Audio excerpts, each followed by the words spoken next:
Ladies and gentlemen, good day and welcome to the RPG Life Sciences conference call hosted by Dolat Capital. As a reminder, all participants' line will be in the listen-only mode, and there will be an opportunity for you to ask questions after the presentation concludes. Should you need assistance during the conference call, please signal an operator by pressing star, then zero on your touch-tone phone. Please note that this conference is being recorded. I now hand the conference over to Ms. Rashmi Shetty from Dolat Capital. Thank you and over to you, ma'am. Thank you, Nami. Good afternoon, everyone. I, Rashmi Shetty, on behalf of Dolat Capital, welcome you all on the Q2FY25 earnings concall of RPG Life Sciences Limited. I would like to thank the management of RPG Life Sciences for giving us this opportunity to host the call. Today, from the management team, we have with us Mr. Yugal Sikri, Managing Director, and Mr. Vishal Shah, Chief Financial Officer. I now hand over the call to the management for the opening remarks. Over to you, sir. Thank you, Rashmi. Good afternoon, everyone. Thank you very much for joining us on this call.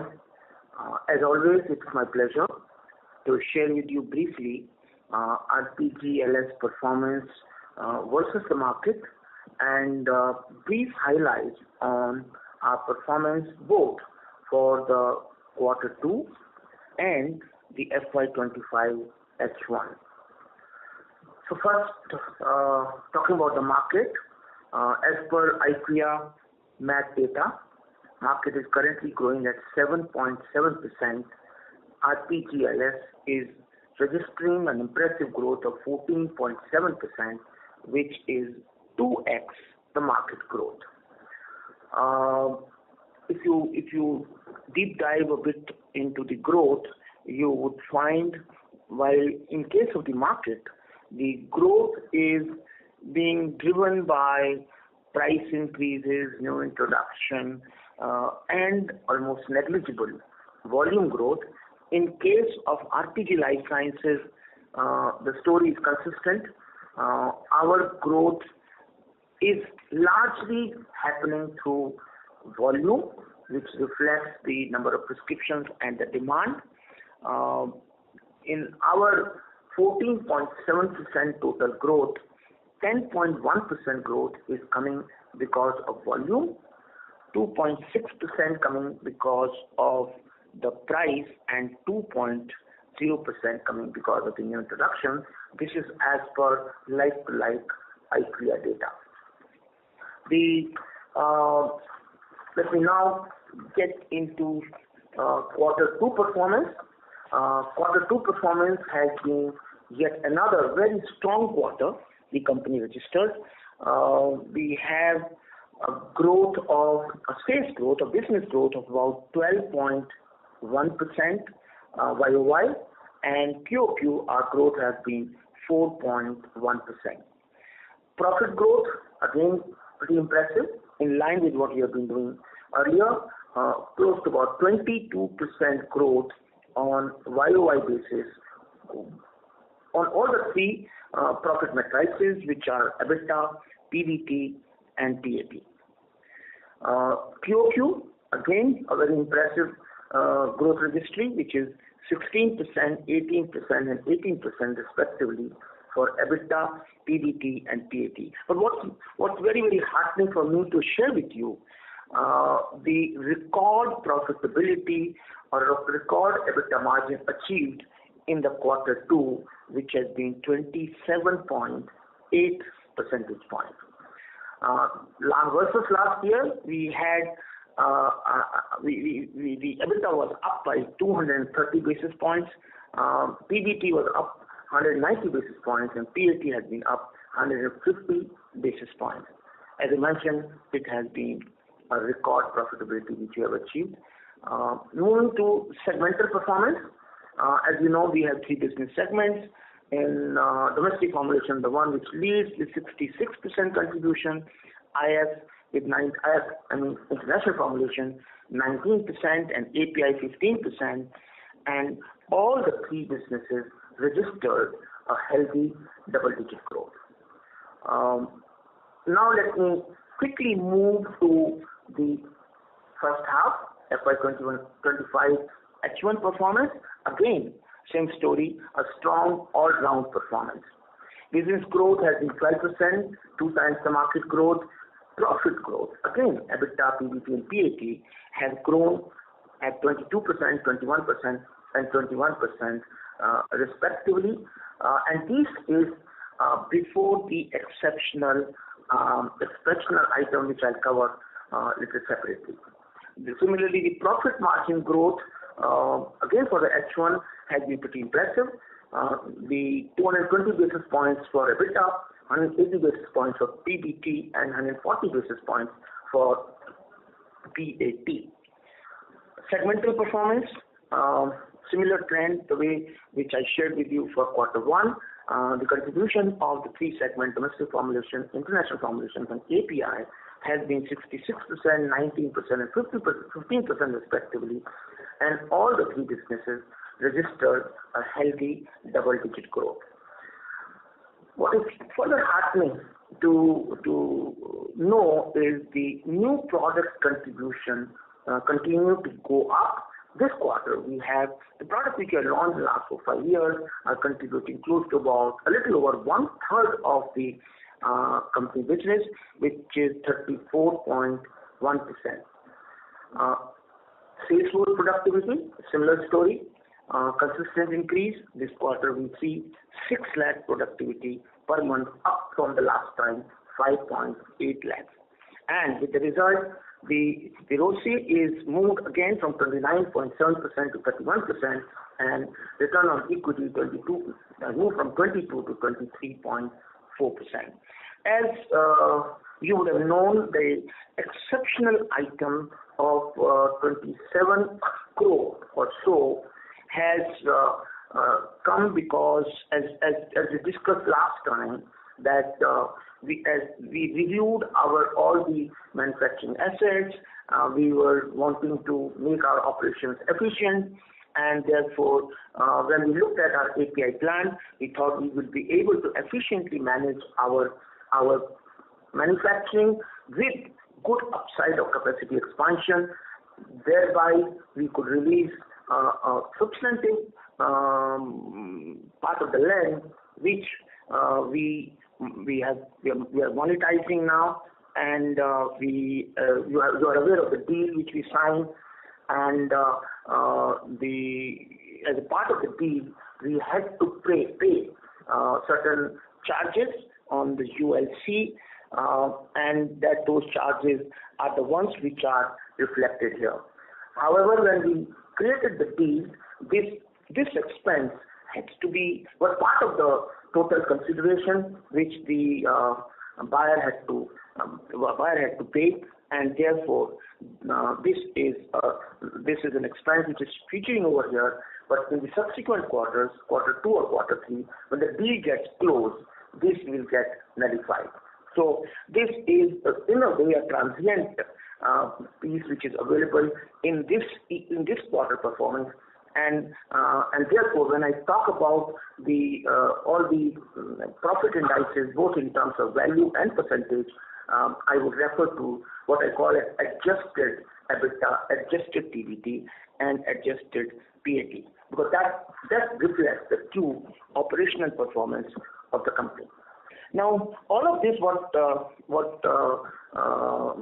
performance we are seeing, is a part of a larger transformation journey which we embarked upon 5 or 6 years back. It has been a smart strategy being well executed, which has 4 distinct components. The first component is creating a winning product portfolio. Second is identify high impact projects from revenue perspective, from cost perspective, and monitor them diligently. Third has been create competitiveness in your business, either through technology or through certain business specific parameters. And the fourth one is have a culture of performance focused happy teams.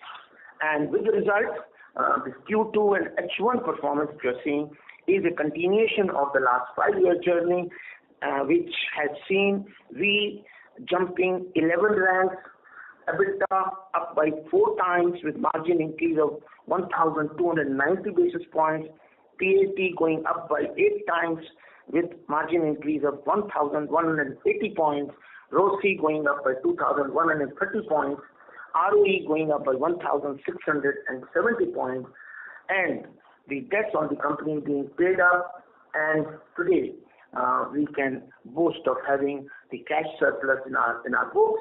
Part of the cash surplus we have utilized in modernizing and capacity expansion of our existing plants, both API and formulation at Navi Mumbai and Ankleshwar respectively.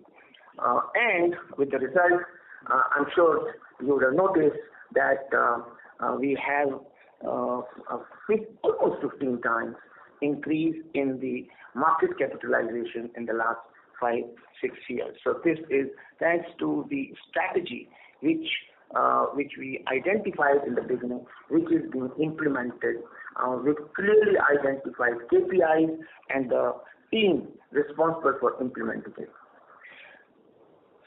Just for today, going ahead, we will continue to strive to grow our business faster than the market, and we had so far focused largely on the domestic formulation business, which contributed 2/3 to our turnover. Now, with the plant modernization, capacity expansion having taken place, we have now identified international formulations and API, the second and the third business segment, also as our growth drivers. For this, there are 7 pillars which are identified. Just for information, I'm just reading out something which we also mentioned in our investor presentation. So the first pillar I just mentioned is to have the state-of-art plant. We have invested capex close to over 140 crore. I'm happy to report to you that the API plant is functional. It's just in the last leg of completing a couple of other part of the plant, but otherwise largely the API plant is functional. The Ankleshwar plant, the formulation plant, the work is going on in full swings. You would remember we have got the Australian TGA approval for the API plant already, and similar strategy is to get the EU GMP approval for our Ankleshwar plant. So that's pillar 1, state-of-art plant. Second is targeted R&D pipeline, and I'm happy to report to you that our R&D, newly created R&D, which is there in the Navi Mumbai, are fully functional. The bench strength has been increased, and they're currently diligently working on the new products, both in the API and formulation business, and the new product framework has been very defined to see that we have a profitable growth continuing. The third and fourth pillar are something to do with innovation and digitalization. They make our operations efficient. There's a good amount of work which is going on. Innovation has been institutionalized in the organization.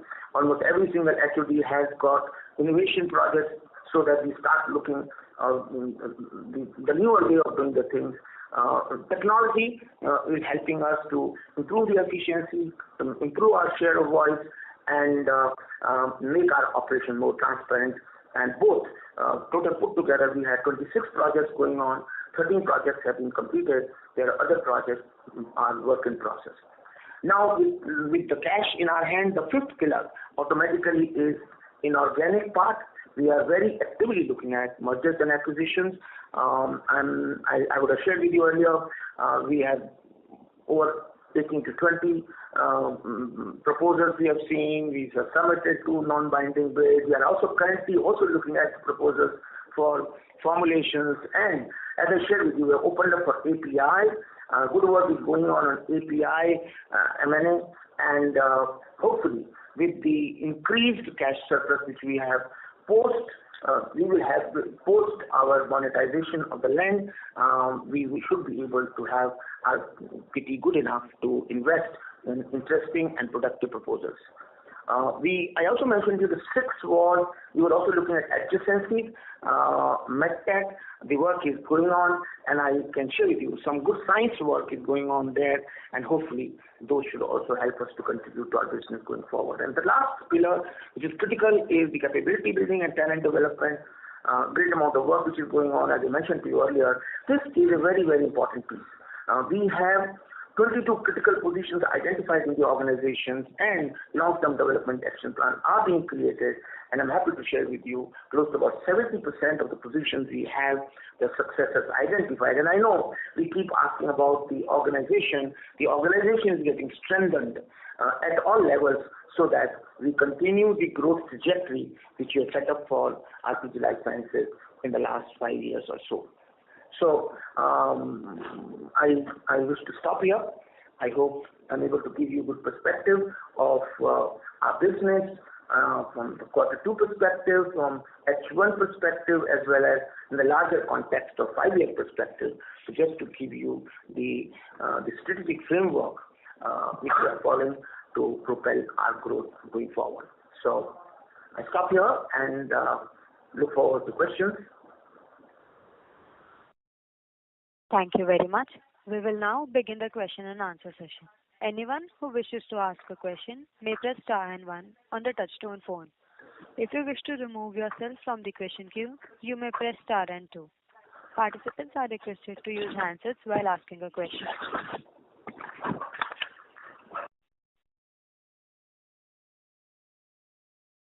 The first question is from the line of Sajal Kapoor, an individual investor. Please go ahead.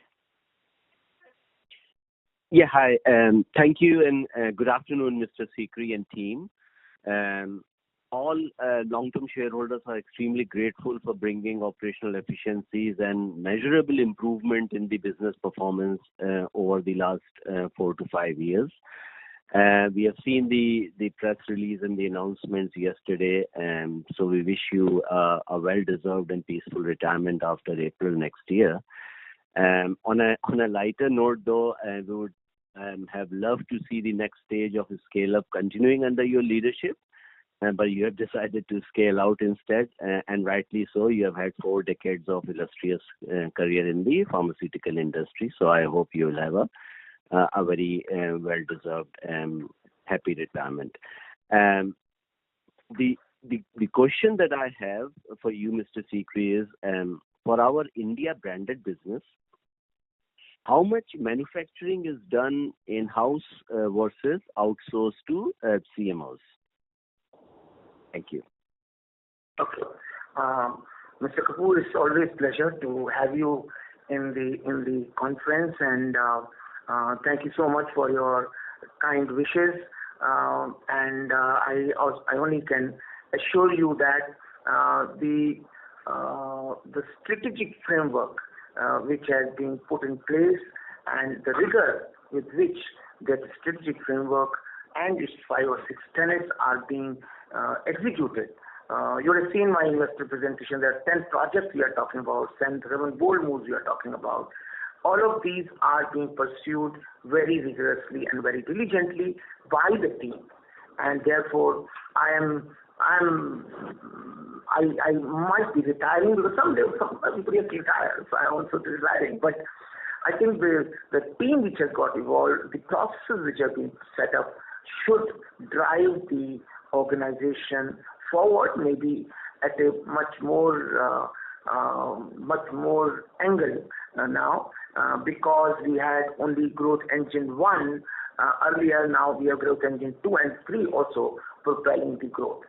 Now, to the specific question which you asked, whether what is the component of in-house and outsource, it is 30-60.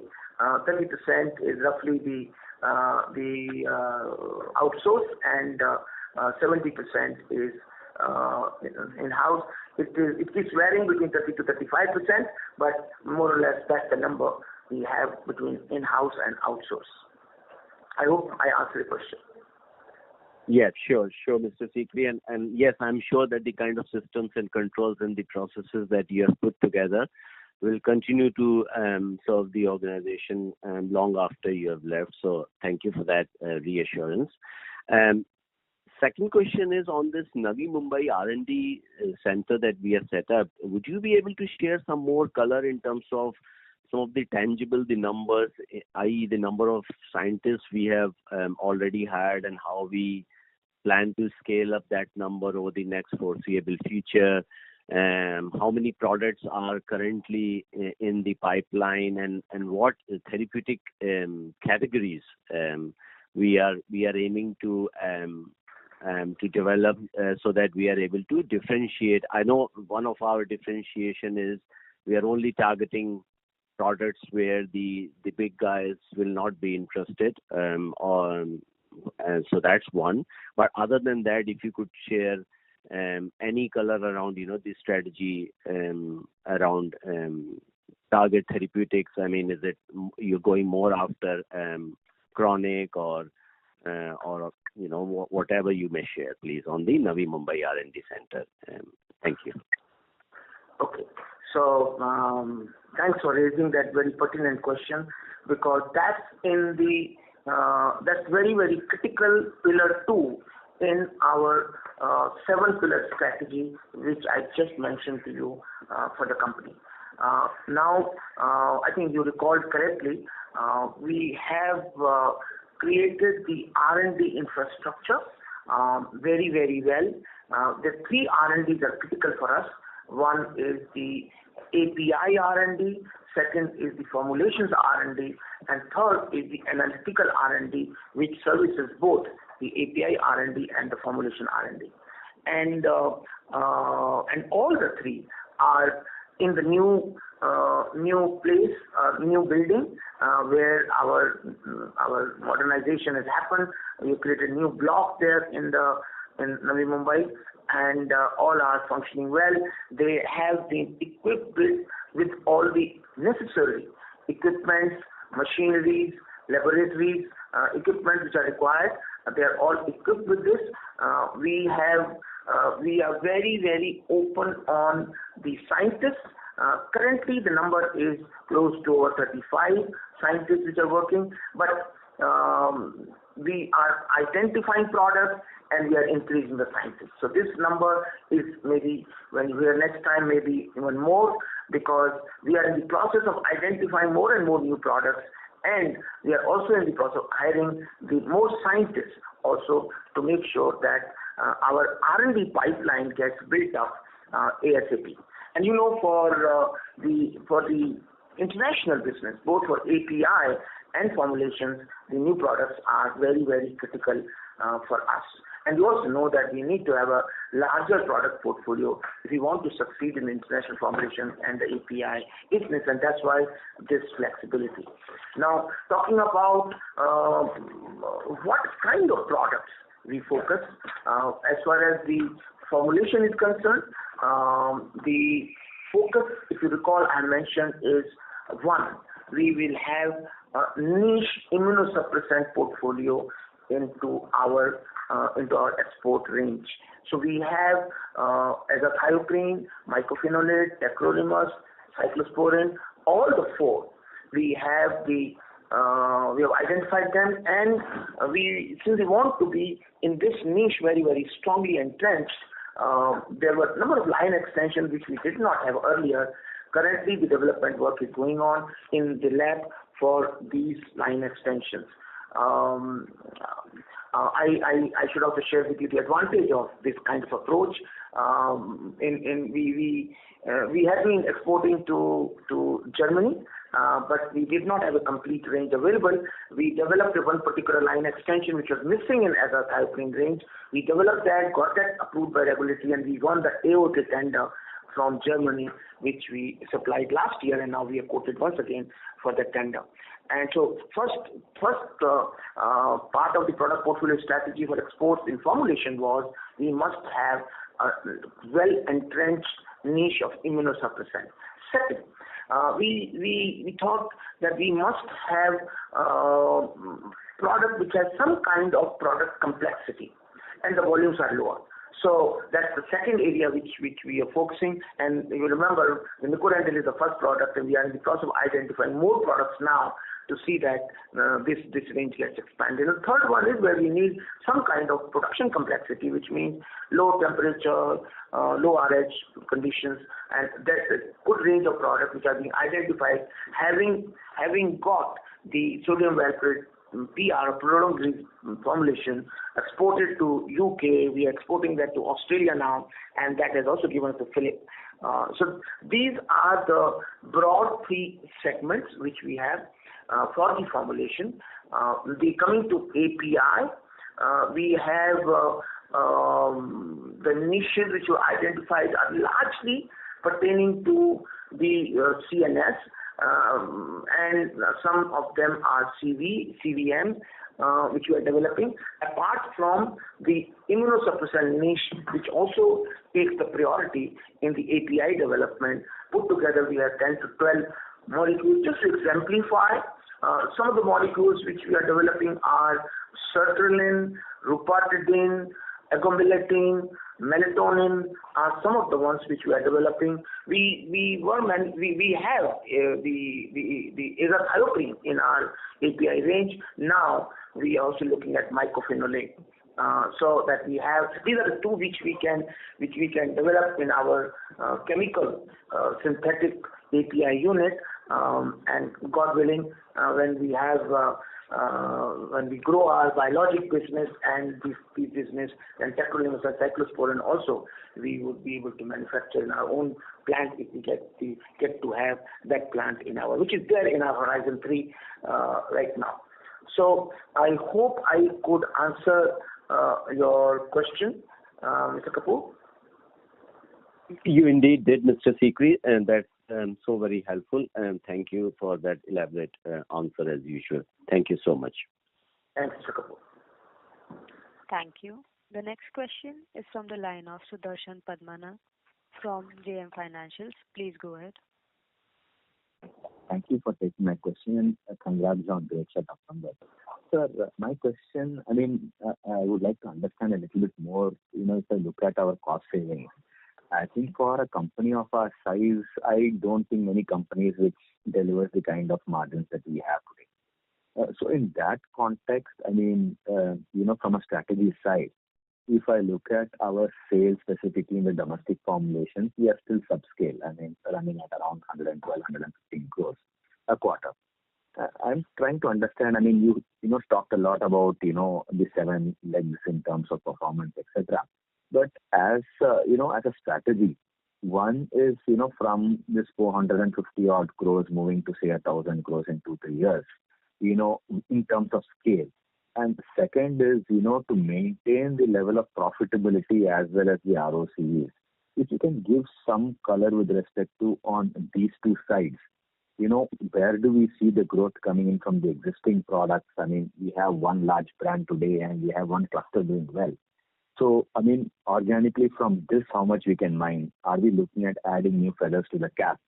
And second is if we go to 1,000 crore, from the current rate, what is aspirationally you would consider to be a healthy EBITDA margin, given that you would also have to reinvest in growth? Okay. Thanks for that question, Mr. Padmanabhan. Mr. Sudarshan Padmanabhan. Could I say your name correctly? Yes, sir. Yes, sir. Okay. So I think you touched, again, another important aspect. You talked about the margins, and you also talked about the revenue increase thought of the company, and you also talked about whether we'll be able to retain the EBITDA margin going forward.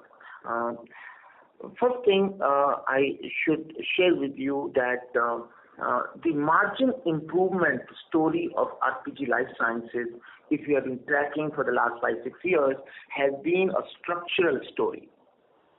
What do I mean by structural story is that we have got these savings by attacking those cost elements which we have looked at very differently than what we were doing earlier. A couple of examples: organization structure. Organization structure has been revisited to look at the layers and a span of control. and that org structure is working very well and delivering results. So there's no reason why we would go back on the org structure. So that's one structural intervention. Second structural intervention from the back end side, as an example, I can give it to you, is product re-engineering. We are an old company. We are 50, 60 years old products in the market, and luckily for us, this part wasn't looked by in earlier times. So we revisited. We had 80% of the sales contributing SKUs reformulated, re-engineered, and they quality tested. They're out in the market, and that's not going to go back. And third, from the sales hygiene perspective, I must tell you that we have very strong systems and processes in place so that the leakages in the P&L or those additional expenses which go in the expiries and sales returns, etc., do not get repeated. So these are 2 or 3 examples of structural intervention I said, which is the reason why the profitability is continuing to go up going forward. And I must share with you that the cost reduction is coming both from the cost of goods side as well as from the operating expenditure side. And it's a good mix which is helping us to continue with our margins. And as the revenues are increasing, the fixed cost being to an extent constant, it adds to the margin in the P&L. And that's what has helped us to continuously sustain the margin improvement. Another important point, all the decisions which we are taking with respect to product mix, this is a very important consideration at the back of our mind, that we must have a profitable product mix. So we avoid the products which are in DPCO. Our stated strategy is that we launch all the new products in the chronic and specialty segment, and the chronic and specialty segments have a better margins, and that is what is helping us to improve our business going forward. Yeah, scale from current, you talked about 1,000 crore. Yes, 1,000 crore ambition. We have a strategy in place. That's twofold. One is life cycle management of our existing products, legacy products, which are textbook products, and which can give us good mileage. We have exemplified in the form of Naprosyn, which has moved from 18 crore to 70 plus crore, and we have ambition to take it to even not only 100 or 200 crore, but even to 500 crore, because this has a good potential of OTC going forward. We have identified portfolio which you talked about, and having said that, there are a couple of other good products in our portfolio which also can become good candidates for us going forward for making a big brand by a good life cycle management strategy. Second, we were not so strong in chronic, and we were strong in only one specialty called nephrology. We are expanding on one hand the therapies, the specialty therapies. On the other hand, we are also expanding the customer segments there. And just to quote few examples, one is we are only in nephrology now. We are well entrenched in rheumatology. We are getting into dermatology and gastroenterology going forward. And all of these will add to our portfolio. Cardiovascular metabolic disorders, we have been traditionally not so strong, and all the new launches that are happening in the CVM portfolio, that will also add to our portfolio. Is there a constraint on this? No. As I have been stating every time, any therapy we enter, we make sure that in a couple of years we are able to cover 80 to 90% of the customer segments. So that's where the investment will happen in the form of OPEX, and that will help us to drive the volume going forward. So I think one hand LCM, life cycle management, second hand new therapies, and third new products in these two, three segments which I talked to you, and accordingly corresponding increase in the customer coverage and the field force increase should help us to reach to the target which you are talking about. We're not stopping there. We know that that will take us to a particular goal. We have our cash surplus available to us, and we are very actively looking at M&As to drive our business both from organic and the inorganic routes. So that's what I would like to answer. And second, last question which you asked me was aspirationally what is our EBITDA. I generally don't give guidance, but one can easily extrapolate. For the last 5 years, we have got good data points in the graph now to extrapolate. Only caution I put is it will be more obtuse now. It will not as vertical as we go along, but our journey on cost optimization will continue, and that should continue to add some basis points to our margins going forward. I hope I could answer your question, Mr. Sudarshan. Yes, sir. Thanks a lot for the elaborate answer, sir. I have another question. I mean, interestingly, even I wanted to discuss about the cash generation. I think, we have been generating very strong cash, in the past, and every quarter that goes by, we will continue to generate cash, by the nature of the business. Sir, on the acquisition side, what is it that you are looking at in terms of a fit? We are, strong in immunosuppressants. So are we looking at a fit in terms of, therapies where we can, kind of plug and play along with this? Or are we looking at something in the chronic, which relatively is, small for us, where we can, grow big? Or are we primarily looking at something, different in terms of distribution or, manufacturing? If you can give some color on what is it that you think is, the white spot which you would like to fill. Okay. I think, Mr. Sudarshan, your question has the answer inbuilt. We are hungry. We want to grow. We have very clearly identified strategic framework for our acquisition. And incidentally, what you mentioned is included in our strategic framework, which is strengthening our immunosuppressant basket, which is our stated strategy across. That's one. Second is we are not strong in chronic. We would like to be strong in chronic, and therefore those are the candidates which we are looking at. Having said this, this is the buyer's market, and therefore what you wish you don't get all the time. So therefore we have also expanded our canvas, and we are also looking at the growth opportunities in those molecules which are growing. Say they have registered a CAGR of 10% or so. They have a gross margin, say around 60% plus or so. And we are strong in acute. We have representation certain customers. So if the product belongs to that particular customer franchise, we will be interested in that particular product. So that's the way we are looking at the candidates for acquisition in the formulation space. In the API space, again, low volume, high profitability product which does not invite the attention of biggies are our preferred spots. You would have seen the kind of the candidates you have identified more or less belong to that particular space. I hope I could give some color to your question.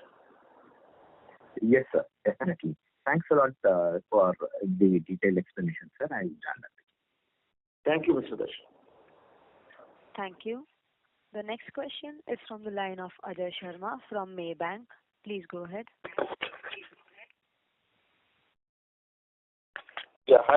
I just want to check, do you expect the growth rate for the international formulation and API to accelerate now that you have the new capacity? And how do you see the mix changing in the next 3 to 5 years? Yeah, thanks for that question, Ajay. Yes, we are looking at, because we have taken these as growth engine 2 and 3. We have invested capex in the plants so that we can grow these international business. So one could reasonable in expecting a better growth rate going forward. However, you know that the new product development has its own time lag. So the R&D is working on the new products. New products are being identified, and I think it may take a year or so, or a couple of years or so, to have a true reflection in this. frankly, the current growth also, whatever you see is also healthy double digit, is also coming basis couple of products which were identified in the last 2-3 years. We worked on those products, and those products are launched today in the market, and that's what has propelled the growth to good, healthy double digit. So you are right in expecting that the growth rate must accelerate as the product pipeline becomes richer. And do you see the mix changing, like domestic becoming like 50% in the next 3 to 5 years, or how should one look at that? Yeah.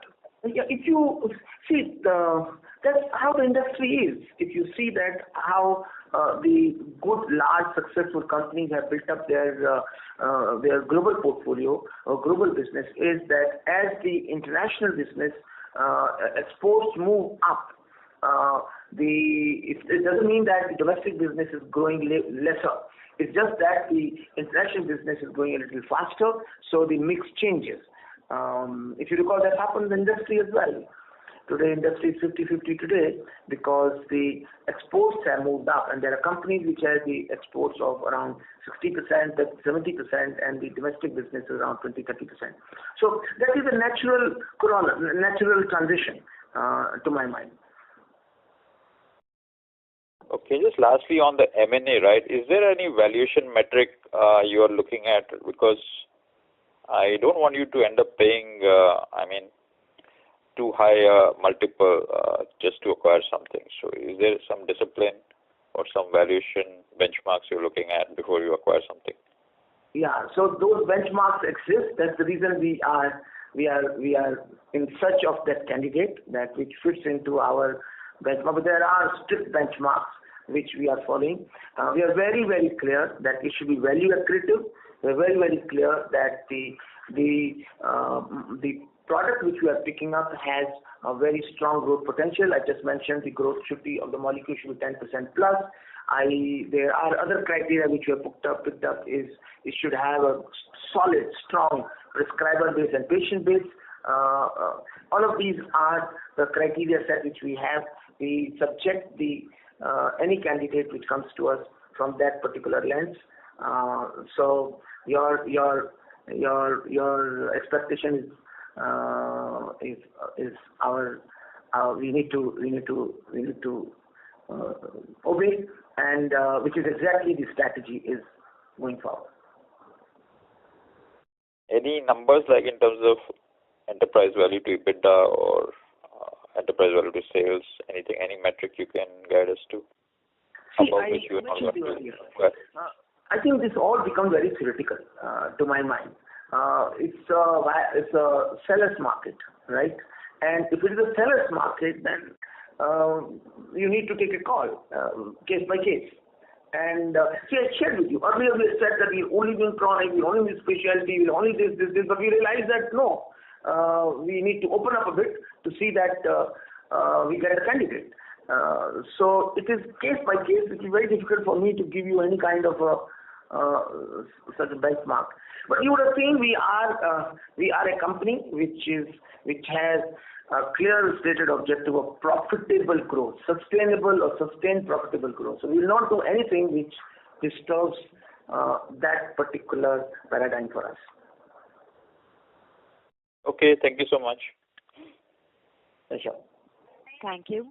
The next question is from the line of Basant Vansal, from an individual investor. Please go ahead. Yeah, thank you for the opportunity. I have the question on exceptional item which we have charged to P&L. So was it possible for us to amortize it over the residual period of leasehold assets? Yeah, I have my CFO, Vishal. I would request him to respond to you. Yes, thanks for the question. So this ULC transfer charge, which is as reflected in the exceptional item of 27.3 crores, is pertaining to a past transaction of earlier period, and that's the reason that we are not able to amortize over a period of more number of years. So we had to take it as a hit in the P&L in the current year itself. Okay, so you mean to say that the lease period has already expired? No, so it is not that lease period is already expired. This is a transfer charge which was levied under the Urban Land Ceiling Act in the past, and due to that, when the transfer happened of our portion of the land in the previous periods, this transfer charge was supposed to be levied by MIDC in the earlier periods, but they did not levy at that point of time. And now we are going to do another transaction of transfer, and that is the point of time where MIDC is asking for the same, and we have to pay this USA transfer charge right now. No. So I understood the nature of transaction. So what you have explained is, very much implied. My point is that if we all have that leasehold asset on which this transfer charge is levied, we could have amortized it over the residual period of that leasehold asset. No. So under the Urban Land Ceiling Act, there were certain conditions attached to that. And at that point of time, one of the condition attached was we could not transfer the portion of the leasehold land. And since that was the condition over that point of time, and that was there, and that's why this transaction was US transfer charge was levied. But since this portion of the land is now no more with us, and that's why we are not able to amortize over the remaining period of the asset which is there with us. Okay. Thank you.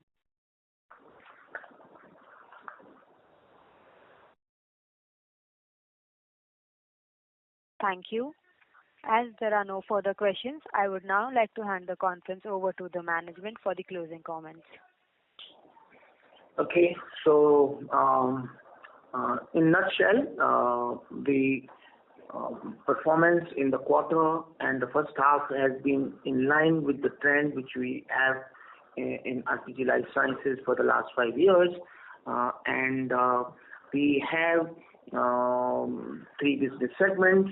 Today we are targeting all the 3 business segments to be our growth drivers, and for those growth drivers to happen, we have the 7 pillars which have been identified to drive that business going forward, and that gives us the confidence to reach our financial goals and the aspirational goals which we have set for ourselves. Thank you very much for joining us in this call, and have a good evening. Thank you. On behalf of Dolat Capital, that concludes this conference. Thank you for joining us, and you may now disconnect your lines.